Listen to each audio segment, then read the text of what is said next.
నమస్తే, జర్నలిస్ట్ మీ కేఎంఆర్. ఆంధ్రప్రదేశ్లో కూటమి ప్రభుత్వం వచ్చి జూన్ 4వ తేదీ నాటికి సంవత్సరం పూర్తవుతుంది. జూన్ 12వ తేదీన చంద్రబాబు నాయుడు గారు ముఖ్యమంత్రిగా ప్రమాణ స్వీకారం చేశారు. మరి ఆ రోజున ఎమ్మెల్యేలు అందరూ కూడా ప్రమాణ స్వీకారం చేశారు. అదే రోజు రాష్ట్ర వ్యాప్తంగా అంటే ఈ జూన్ 12వ తేదీన కూటమి ప్రభుత్వం ఏర్పడి సంవత్సరం అవుతుంది కాబట్టి 12వ తేదీన రాష్ట్ర వ్యాప్తంగా అన్ని నియోజకవర్గాల్లో పెద్ద ఎత్తున ర్యాలీలు ప్రజలతో సంక్షేమ అభివృద్ధి కార్యక్రమాలని ఈ సంవత్సర కాలంలో పొందిన ప్రజలు ఎవరైతే ఉన్నారో వాళ్ళందరూ కూడా తీసుకుని ఆయా నియోజకవర్గాల్లో పెద్ద ఎత్తున ర్యాలీలు నిర్వహించాలని కూడా పార్టీ అధినేత ముఖ్యమంత్రి చంద్రబాబు నాయుడు గారు ఇప్పటికే ఎమ్మెల్యేలకి ఆదేశాలు ఇచ్చారు. జూన్ 4వ తేదీన రాష్ట్ర వ్యాప్తంగా వైఎస్ఆర్సీపీ నిరసన దినం పాటింది. కూటమి ప్రభుత్వం సంవత్సరం ఏర్పడిన తర్వాత ఎక్కడ కూడా అభివృద్ధి జరగలేదు, సంక్షేమం ప్రజలకు అందలేదు, తిరోగమన దిశగా కూటమి ప్రభుత్వం అంటూ మరి వైఎస్ఆర్సీపీ 175 నియోజకవర్గాల్లో పెద్ద ఎత్తున ఆందోళనలు, ధర్నాలు, ర్యాలీలు చేశారు. చాలా చోట్ల భారీగానే ఆ పార్టీ కేడర్ అంతా కూడా పెద్ద ఎత్తున పాల్గొన్నారు, సక్సెస్ చేశారు. మరి దానికి పోటీగా మరి వైఎస్ఆర్సీపీ 4వ తేదీని నిర్వహించిన ఈ నిరసన దినం ఏవైతుందో వాళ్ళ కౌంటర్గా జూన్ 12వ తేదీన టీడీపీ కూడా పెద్ద ర్యాలీలు చేసి ఈ ప్రభుత్వం ఏం చేసింది, ఈ ప్రభుత్వం ఈ సంవత్సర కాలంలో ఏమేమి అభివృద్ధి చేసింది, ఎన్ని పరిశ్రమలు తీసుకొచ్చింది, ఎంతమందికి ఉద్యోగాలు ఇచ్చింది, ఎన్ని చోట్ల రోడ్లు వేశారు, ఎన్ని చోట్ల డెవలప్మెంట్స్ యాక్టివిటీస్ నడిచాయి, ఇవన్నీ కూడా ఈ ర్యాలీల అనంతరం ప్రజలకి మీడియా ద్వారా చెప్పాలని కూడా చంద్రబాబు నాయుడు గారు చాలా సుస్పష్టంగా చెప్పినట్టు తెలుస్తుంది. జూన్ 12వ తేదీ సాయంత్రం ఉదయం ర్యాలీలు, సాయంత్రం కూటమి మంత్రులు, ఎంపీలు, ఎమ్మెల్యేలతో అందరితో కూడా అమరావతిలో ప్రత్యేకమైన సమావేశం ఏర్పాటు చేశారు ముఖ్యమంత్రి గారు. అదేవిధంగా ఉప ముఖ్యమంత్రి పవన్ కళ్యాణ్ గారు వాళ్ళకి ఒక దిశానిర్దేశం చేయబోతున్నారు. జూన్ 12న ఈ సంవత్సర కాలంలో ప్రభుత్వం సాధ్యమైనంత మేరకు అభివృద్ధి సంక్షేమానికి ప్రాధాన్యత ఇచ్చింది.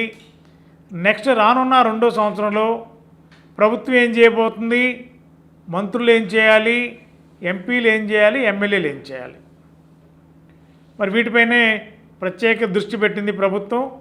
మరి ఆ దిశగా జూన్ 12వ తేదీ సాయంత్రం 5 గంటలకి అమరావతిలో జరగనున్న ప్రత్యేక సమావేశంలో ఒక పండుగ జరిపే అవకాశం ఉంది. అక్కడ భారీ ఎత్తున కేక్ కటింగ్ కానీ, అదేవిధంగా ఎమ్మెల్యేలు, మంత్రులు, ఎంపీల సమక్షంలో ఒక విజయోత్సవం, సంవత్సర కాలం విజయోత్సవం ప్రమాణ స్వీకారం చేసి ఆ రోజుకి ప్రభుత్వం పాలన పగ్గాలు చేపట్టి 12వ తేదీ నాటికి సంవత్సరం అవుతుంది కాబట్టి మరి ఆ దిశగా మరి ఆ రోజు ఒక విజయోత్సవ సభ నిర్వహించడానికి ఆ విజయోత్సవ సభలో మంత్రులు, ఎమ్మెల్యేలు, ఎంపీలందరూ కూడా పార్టిసిపేట్ చేయాలి.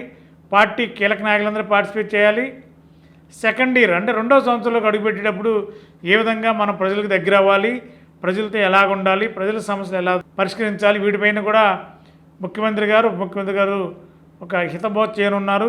మరి 2వ సంవత్సరం నుండి మరి ఎమ్మెల్యేలు, మంత్రులు, ఎంపీలు కూడా తమ పనితీరు మార్చుకుని ప్రజల్లోకి వెళ్ళటానికి కూడా ఒక దిశానిర్దేశం చేయడానికి జూన్ 12న జరిగే సమావేశం కీలకం కాబోతుంది. మరి ఎలాంటి నిర్ణయాలు తీసుకుంటారు, ఏ విధంగా ఎమ్మెల్యేలకి, ఎంపీలకి, మంత్రులకి ఎలాంటి హెచ్చరికలు జారీ చేస్తారా, విజయోత్సవం ప్లస్ నెక్స్ట్ ఇయర్లో అవలంబించాల్సిన ప్రభుత్వ కార్యక్రమాలు, వాటిని అమలు చేయటం, ప్రజల్లో తీసుకెళ్ళటం, ప్రజల్లోకి వెళ్ళినప్పుడు ఎలాగుండాలి, ప్రజాప్రతినిధులన్నీ కూడా చాలా సుస్పష్టంగా జూన్ 12న చంద్రబాబు నాయుడు గారు, పవన్ కళ్యాణ్ గారు చెప్పే అవకాశం ఉంది. మరి ఏం చెప్తారు, ఏం చెప్పబోతున్నారు చూద్దాం. మరి థ్యాంక్ యూ.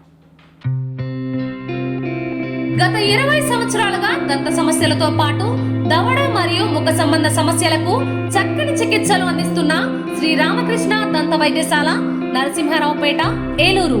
ఎమర్జెన్సీస్ లో వాడే ఆక్సిజన్ కాన్సంట్రేటర్లతో పాటు air purify, UV light steriliser, ULV fogger వంటి పరికరాల ద్వారా పరిశుభ్రమైన వాతావరణంలో చికిత్స అందించబడుచున్నది.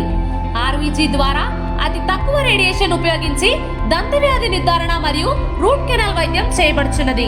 డెంటల్ లేజర్ ద్వారా కుట్లు లేకుండా సర్జరీలు, ఇంప్లాంట్స్ కిట్స్ ద్వారా పళ్ళు లేని వారికి ఫిక్స్డ్ దంతాలు, రూట్ కెనాల్ చికిత్సలకు ఎండో మోటార్ వంటి ఆధునిక పరికరాలు కలిగిన నమ్మకమైన డెంటల్ క్లినిక్. అత్యంత ప్రామాణికమైన ఆటోక్లావింగ్ పద్ధతిలో శుభ్రపరిచిన ఇన్స్ట్రుమెంట్స్ వాడడం మా ప్రత్యేకత. దంత సమస్యలకు చికిత్సతో పాటు విరిగిన దవడ మరియు ముఖ ఎముకలకు చికిత్స, ఎత్తు మరియు వంకర దవడలకు కాస్మెటిక్ సర్జరీ, యాక్సిలోఫేషియల్ వంటి చికిత్సలకు చిరునామా శ్రీ రామకృష్ణ దంత వైద్యశాల,